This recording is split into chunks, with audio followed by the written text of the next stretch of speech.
video, we're going to talk about coaching. It's something we're all familiar with, but what is it in a workplace context, and how can HR use coaching to increase our effectiveness? Answers to these questions and more is coming up right now.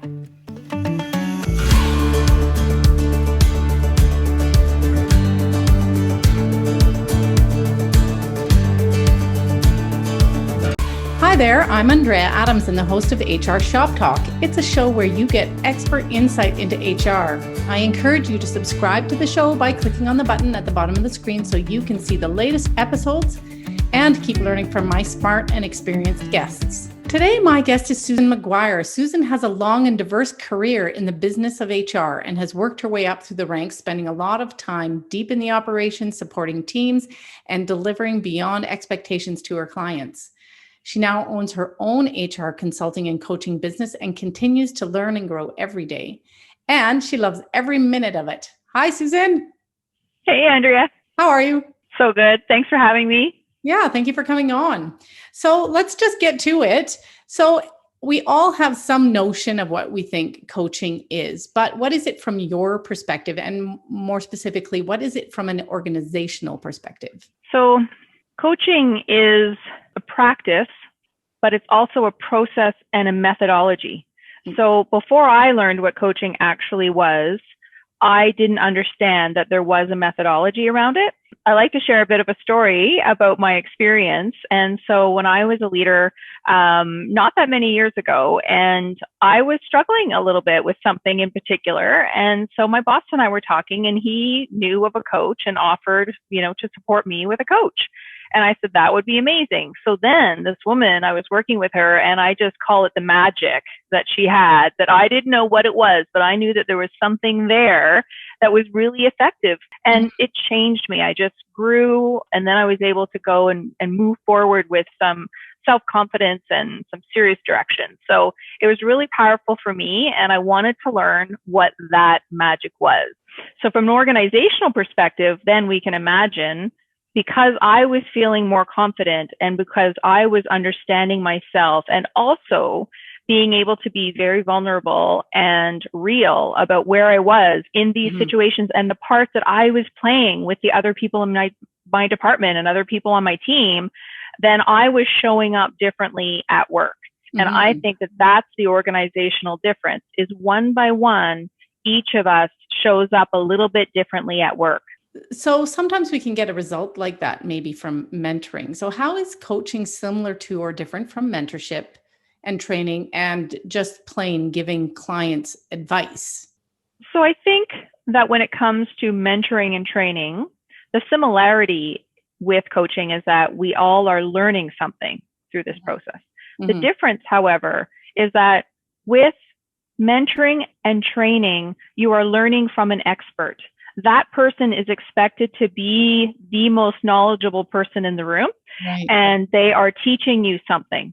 Whereas in coaching, you don't actually need to be the expert in the topic that your client wants to be coached on. And in fact, it can be more powerful when you're not an expert in that area, because that then just keeps us very grounded, very present. Our listening is really attentive, and we're able to be there truly listening to the client and then be able to work through their challenge with them from a partnering sense. That sounds so empowering, and like it would be such a relief to not have to have all the answers. Right? Yeah. That's exactly it. And so when we think about the coach approach rather than a directive style, which might be a little bit more of a traditional approach when we think about leadership from the past, is that leader did need to know everything, and they needed to show up and imagine the stress. And I think that there's leaders out there today who still think that they need to have all the answers, when really it's about how is it that you can help someone, guide them in a sense. But at the same time, it's a very creative process, and you're not telling anybody what to do. Sign me up already. I understand you also have a role with a group in Calgary, a coaching group in Calgary. Can you tell me a bit about that? I love it. So I am the membership director for the ICF Calgary chapter, which is the International Coaching Federation, which is the most broadly recognized coaching organization in the world. Okay. And so ICF has many local chapters around the world, and I am on the board for our Calgary chapter.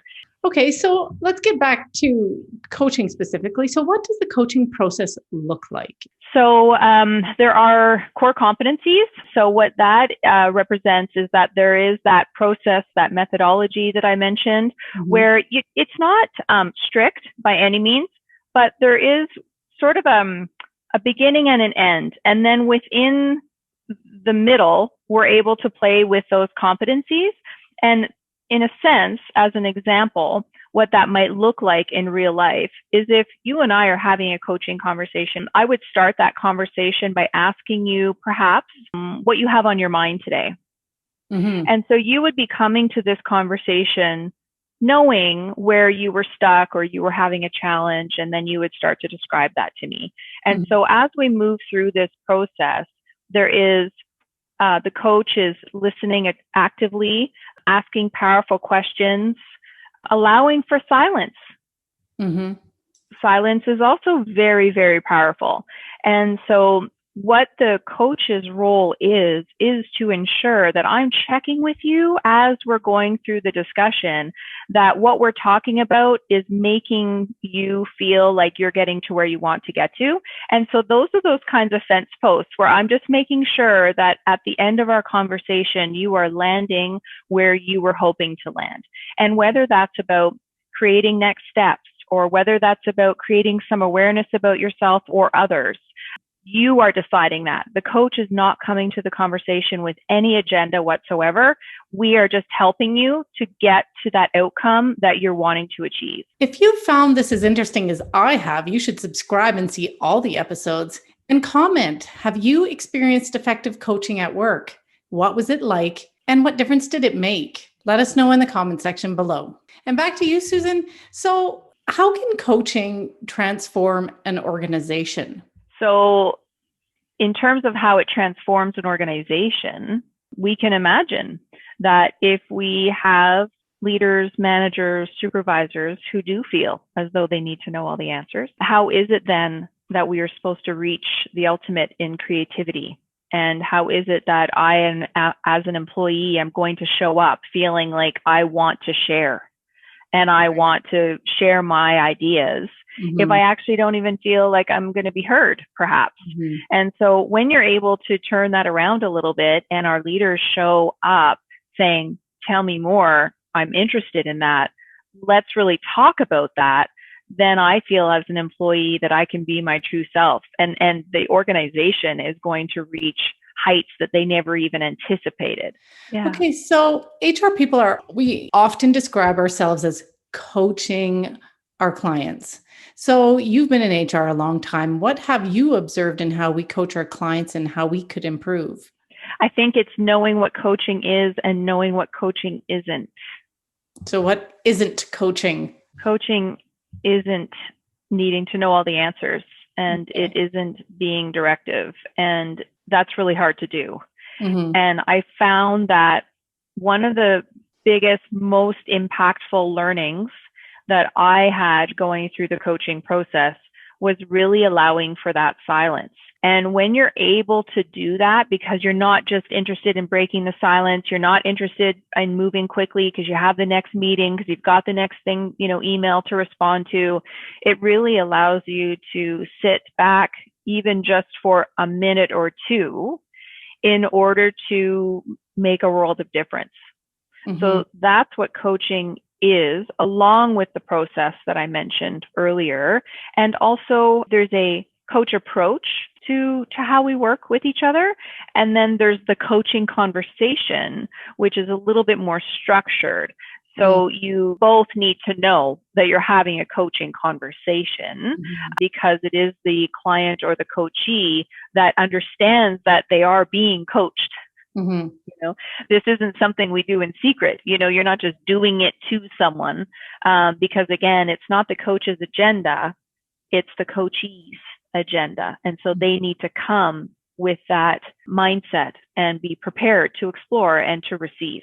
So building on something you just said, how do you coach people who aren't receptive to being coached? I think this is something we encounter fairly often in HR, where we need the client to do something differently and they're just not open to that. How do we get through that? One of the key foundational elements of coaching is building trust Mm-hmm. and building that trusting relationship. Mm-hmm. And I feel like when I listen to that question, what comes to mind for me is the ability to really put yourself in that person's shoes.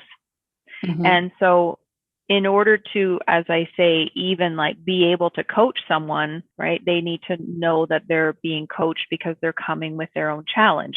So what we're actually talking about now is having a coach approach to your everyday work in order to be able to break through with a client.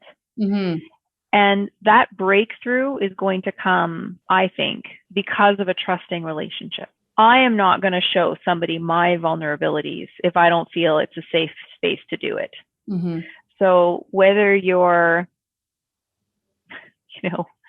a 50-year-old man, right, or a 25-year-old woman, it doesn't matter. Like, we're all people.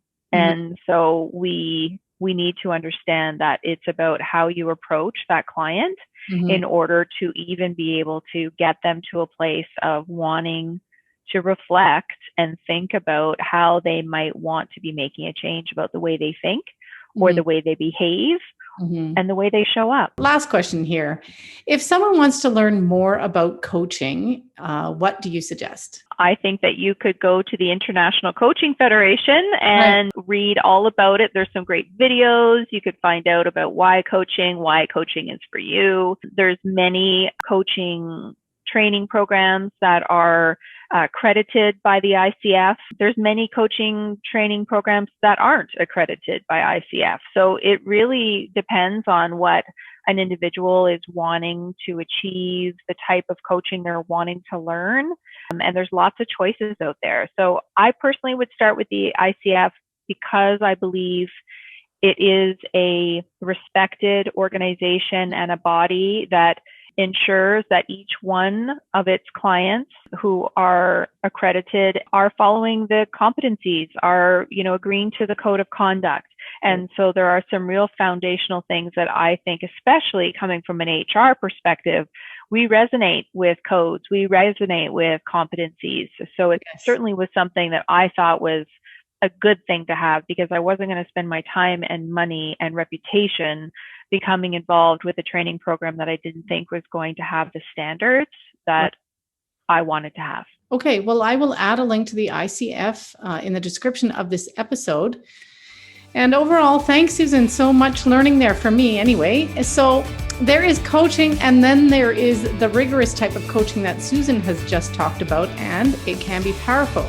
You might also be interested in an episode on mentorship. I'm going to do a mentorship episode as soon as I can. A link will appear at the end of this video when it's ready. Thanks for watching, and see you next time.